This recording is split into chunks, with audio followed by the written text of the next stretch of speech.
काय? मनूला? तिच्यामुळेच झालंय हे सगळं. तिनेच बाबांविषयी मम्माच्या मनामध्ये विष घालवलं. तिच्यामुळेच माझी मम्मा आज तुरुंगात आहे. कोणी सांगितलं तुला हे? मी माहिती मिळवली आहे सगळी. मनूच्या कोर्ट केसमुळेच झालंय हे सगळं. मी तिला नाही सोडणार आहे. काम शोधायला जातो म्हणाले आणि आले कसे नाहीत?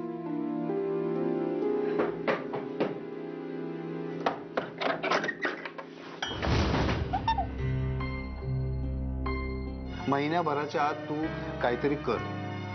त्या तुझ्या विवाह मंडळातून म्हण, नाही तर दुसरीकडून कुठून तरी. लवकरात लवकर आपल्या नीरजासाठी चांगलं स्थळ शोध.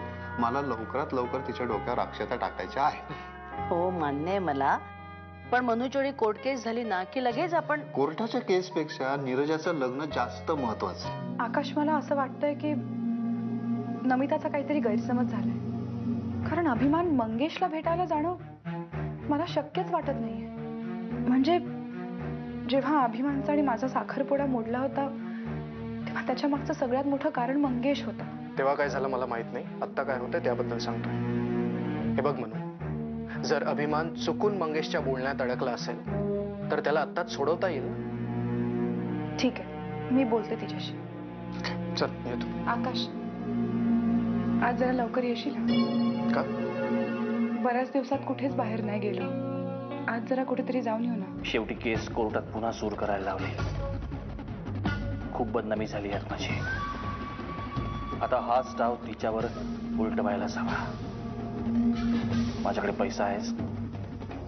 मी पण मीडियाची मदत घेऊन माझं म्हणणं लोकांपर्यंत पोहोचवायला हवं. मला काम मागायला गेलो तर कुणी काम द्यायला तयार नाही. सुधारण्याचा प्रयत्न करतो पण कुणी मदत करायला तयार नाही.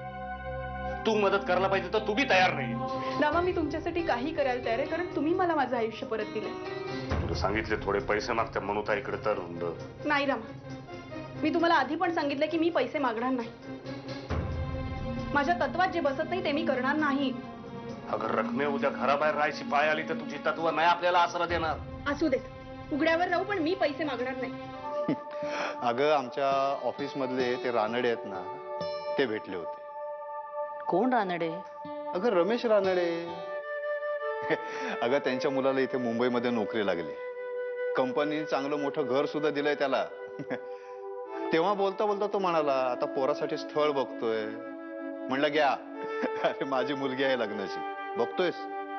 तर तो म्हणाला उत्तमच झालं, हे म्हणजे सोन्याहून पिवळं. येणार आहेत आपल्या नीरजाला बघायला. अहो पण निरुषी आपण. काय प्रॉब्लेम आहे का? नाही तसं नाही. मग झालं तर आता तयारीला लागा. हे लग्न ठरलं पाहिजे. पण मला नाही पटत ते. मी का म्हणून तिला पैसे मागायचे? आधीच तिच्या घरी एवढे प्रॉब्लेम्स चाललेत, त्यात मी तिच्यावरती ओझं का होऊ? नाही, मला नाही जमणार ते. हॅलो शलाका, मी मनू बोलते. हा मनू बोल.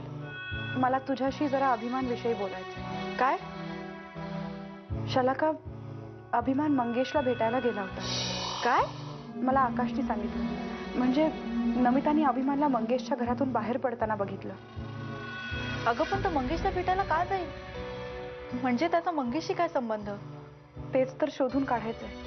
मला बदनाम करण्याचा जो काही डाव रचला गेलाय तो मला मोडून काढायचा आणि त्यासाठी मला तुमच्या न्यूज चॅनलची मदत हवी.